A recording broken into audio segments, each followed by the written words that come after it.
would your life look like if it was better? What would life itself look like? What does better even mean? You don't know? And it doesn't matter that you don't know exactly right away, because you will start to slowly see what is better once you have truly decided to want it. Welcome to Flourish. I'm Diane Planidin, and you're in the right place if you're ready to create an inspired life.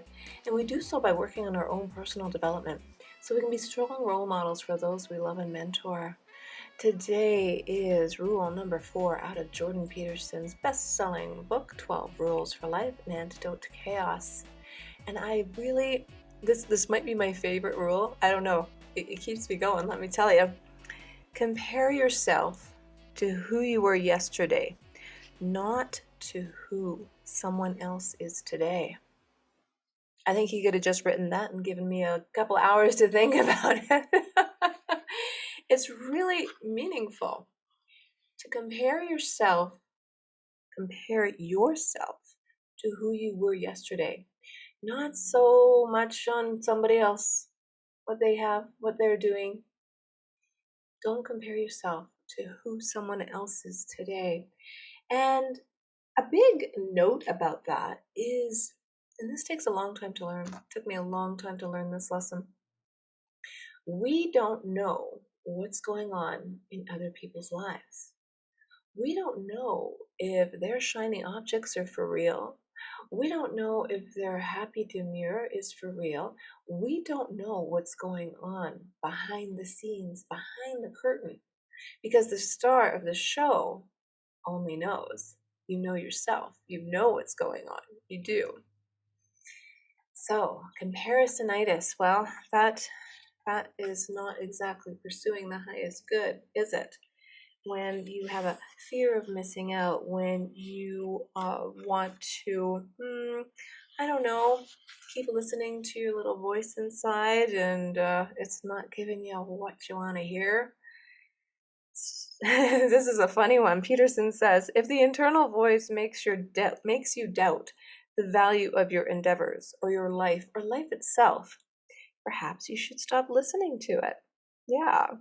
If the critical voice within says the same degenerating things about everyone, no matter how successful, how reliable can it be? Well, that's you know what, this chapter is full of so many excellent questions. It's really thought-provoking. It gets you thinking about your imagination and how it can send you on this crazy little path. It can get you in a frenzy, but it can also be used for good. So this chapter is interesting because it really helps you focus on who you are. Focus on who you are. And only compare who you are to who you were yesterday. That's how you keep moving forward. That's how you build. That's how you grow. That's how you change your mindset. That's because you have a journey now, a vision, goal, dreams, hopes, desires, much more positive outlook on life. So he says, how can you start your renovations without being demoralized, even crushed by your internal critics' lengthy and painful report on your inadequacies? Are you being too hard on yourself? Don't be hard on yourself. You're a beautiful, beautiful being. We're all here for a reason. And you are the one that's in control of you. You get to make choices. And maybe you didn't have a role model or a mentor, or maybe you wouldn't have the opportunity for furthering your education, or maybe just had to pay the bills to get by. You need to stop comparing yourself and me. I'm as guilty as this as anyone else to others. Only compare yourself to who you were yesterday. That has got to be the best words of wisdom I have heard in a long, long time. He goes on to say, the present is eternally flawed, but where you start might not be as important as the direction you are heading. Perhaps happiness is always to be found in the journey uphill and not in the fleeting sense of satisfaction awaiting at the next peak. Much of happiness is hope, no matter how deep the underworld in which that hope was conceived. Yes, we all need something to look forward to. We all need hope. We all need ambitions and dreams. So don't be so hard on yourself. Just work away at yourself. Improve yourself. I don't know, half a percentage point a day. Try something new. Form a new habit that's going to give you positive results in the long run. Remember, a habit is a long-term, repeated ritual effect that then all of a sudden you do on autopilot. So it takes time to form that. It really does. What was really fascinating about this chapter is I heard a lot of little rhyming and almost felt like Dr. Seuss was talking to me at times. But Peterson encourages us to negotiate with ourselves, question ourselves, ask ourselves, and I quote, could you and would you fix that one thing that announces itself humbly in need of repair? Could you do it now? Imagine that you were someone with whom you must negotiate. Negotiate with yourself. That is an interesting perspective to look at. It's sort of like a little push and pull. Well, if I do this, then that'll be the result, and that might be the reward. And oh, well, why don't I try? Have that conversation with yourself. Why not? Could you aim, he says, one or two or could you aim one or two of these at better results, better in your own private opinion, by your own individual standards? Could you compare your specific personal tomorrow with your specific personal yesterday? Could you use your own judgment and ask yourself what the better tomorrow might be? And that's what I mean about he poses a lot of questions, because these questions make you think. Could you? Well, of course you could. We all know you can. I know you can do it. You can do it. You can do it. You set your mind to it. You set up a vision. You set up a plan. You have a goal. You change your habits. I don't know what you need to do. You only need to know what to do. And that's what he says here. He's not giving you the magic potion. The magic sauce is really, he's giving you the meaning of life. But he's not telling you what to do, because each person is individual. And you're comparing yourself to who you were yesterday, not who somebody else is today. You don't know where they've been, what they've done, how they got there. And that's literally, that actually just reminds me of another Carl Jung quote. And I'm paraphrase. He says, thinking is difficult. That's why most people judge. That's the Reader's Digest version of that anyways. But if you start to even think about that, you're like, oh, okay. It is much more easier to, judge what other people are doing, whether that be good or bad, or better or worse, right? This is thought-provoking. It makes you think. This is for the betterment. This is the betterment of your being. And that's what I really like about it. So when you negotiate yourself, what can you do? Well, Peterson goes on to say, well, you might have to use a little charm and playfulness. Excuse me, you might say to yourself, without irony or sarcasm. I'm trying to reduce some of the unnecessary suffering around here. I could use some help.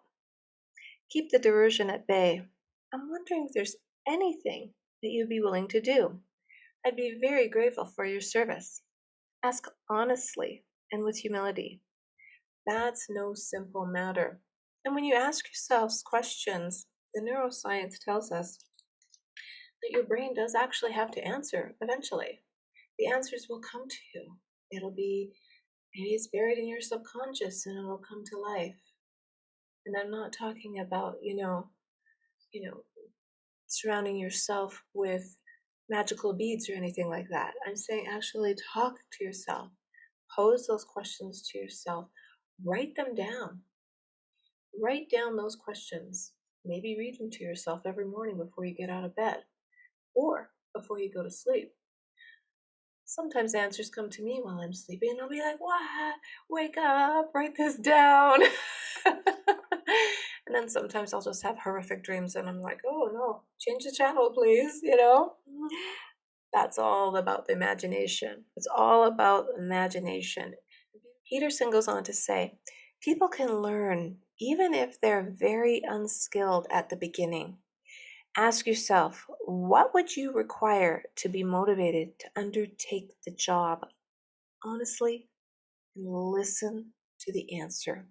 Don't tell yourself, I shouldn't need to do that to motivate myself. What do you know about yourself? You are, on the one hand, the most complex thing in the entire universe, and on the other, someone who can't even set the clock on your microwave. don't don't overestimate your self-knowledge. So how do you level up? How do you level up? Well, you're in the right place because you're doing the right thing. You're reading books like this, you're listening to different podcasts, you're informing yourself. And let me remind you, this is free. You don't pay for any of this. So there's no excuses not to be able to use this to propel yourself. Use this to make a difference in your life. Use those questions he poses in order to reframe your spirit, reframe your mindset. Get healthy. Get healthy. Mind, body, spirit. It's all interconnected. It really is. So, how do we level up? Well, Peterson says, aim high. Set your sights on the betterment of being. Align yourself in your soul with truth and the highest good. There is habitable order to establish and beauty to bring into existence. There is evil to overcome, suffering to eliminate, and yourself to better. Oh, that is so eloquent. And you know, the nice thing about this book is he gives you so many different examples on how you can actually improve your life and why, the why on how you should stop comparing yourself to everybody else, because we all know by now that on social media especially, there's a lot of glossiness going on. And influencers actually get paid to promote certain products and things like that. So to compare yourself to that is not even realistic. Compare yourself to who you were yesterday, and you get 1% better each day, 0.5% better, just a glimmer better every day. Move forward for betterment. And it's not always easy. It's not always easy to get yourself out of bed, to find your purpose, to decide what is your meaning. Peterson goes on to say, and I love how he has this biblical background as well. But he references the Sermon on the Mount that outlines the true nature of man and the proper aim of mankind. And we all know that means humankind. Concentrate on the day so that you can live in the present and attend completely and properly to what is right in front of you. But do that only after you have decided to let what is within shine forth. Oh, don't you love that? He goes on to say, so that you can justify being and illuminate the world. Do that only after you have determined to sacrifice whatever it is that must be sacrificed so that you can pursue the highest good. Yes, well, and that is the reality of it all. Once you pose these questions to yourself, once you've made some choices, once you've decided to stop comparing yourself to others and only yourself to who you were yesterday and how you're going to improve a little bit each day, and you're not going to quit. No, you might stop for a day. You might fall off the wagon for a day, maybe two, I don't know. It takes time to build a new habit. It takes time. This all takes time, and I want you to reflect back on how long you've been here and how much longer you're going to be here. You have time to do this. You have time to grow and stretch and learn and decide for yourself. Exactly. And the end result being that as a being, you are going to shine and illuminate. What do you have to sacrifice to get that done? Because we all make sacrifices. We all have to suffer through discipline or the pain of regret. Are you going to suffer through sacrifice, the pain of discipline? Or are you going to suffer the pain of regret? That's where the choices come really crystal clear. Set some values, set some direction. And Peterson says you are discovering who you are and what you want and what you are willing to do. Okay, that sacrificial little element was my saying, but that's what it's all about. What are you willing to sacrifice, right? You are finding that the solutions to your particular problems have to be tailored to you personally and precisely. This is what this book is all about. It's getting you thinking about you and what you need to do, because each of us are individuals. He goes on to say, you are less concerned with the actions of others people because you have plenty to do yourself. Attend to the day, but aim at the highest good. See, when you get busy, you don't have time to think about other people. When you get busy on yourself, you don't have time to worry about the gossip or, okay, so what does that mean? You got to get busy. You got to get busy doing something for you, for your family. The more idle time you have, the more trouble you can get into. Just getting sucked into social media, trying to keep up with the Joneses next door. Forget about that. Focus. Focus on you. Focus on your family. Focus on your growth pattern. Focus on your mindset. Decide. You get to decide who you want to be. You have to figure out how you're going to get there. And when you're busy doing these things, your life has meaning. It progresses really quite nicely. You have goals in front of you. And that's what, is the highest good, right? So when you're busy, you don't have time to worry about who's doing what and who said what and yada, yada, yada. Who has time for that? Nobody's got time for that. He ends the chapter by saying, ask and ye shall receive. Knock and the door will be open.